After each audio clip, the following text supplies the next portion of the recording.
Alright, so the third type of example that you will see is if you have 2 points given to you to find the equation of that line. In order to do this, you do not have the slope given to you and you do not have the y-intercept given to you, so you must find both of them.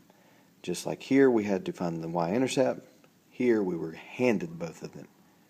So each one progressively you have to find more information. So with the 2 points, you use your slope formula y2 minus y1 over x2 minus x1. 2 minus 10 on this one would be -8. 3 minus -7 would be 10. So this is -4/5 when you reduce that fraction. Now you have the slope. And you have 2 points to choose from to do the exact same thing that we did up here. So once you get your slope, you're basically going back to the exact same thing we did before.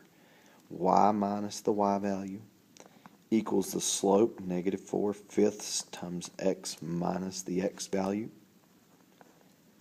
Then you distribute this -4/5 to both of these. You get -4/5 x.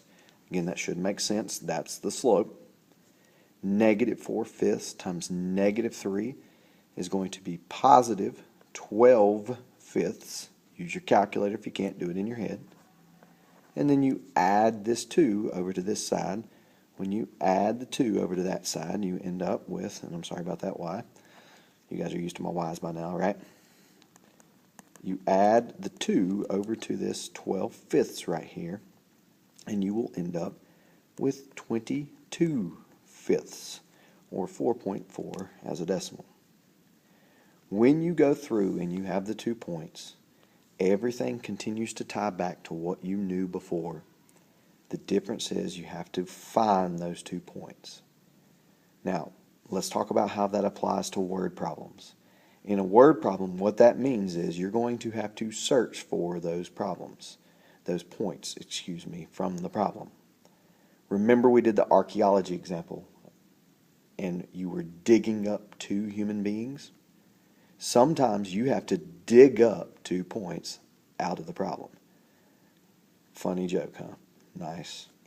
So, when you look at finding from a word problem, look for 2 pieces of information that have 2 values. That's how you set up 2 points. The last type of example that we looked at was the same thing when we deal with the best fitting line.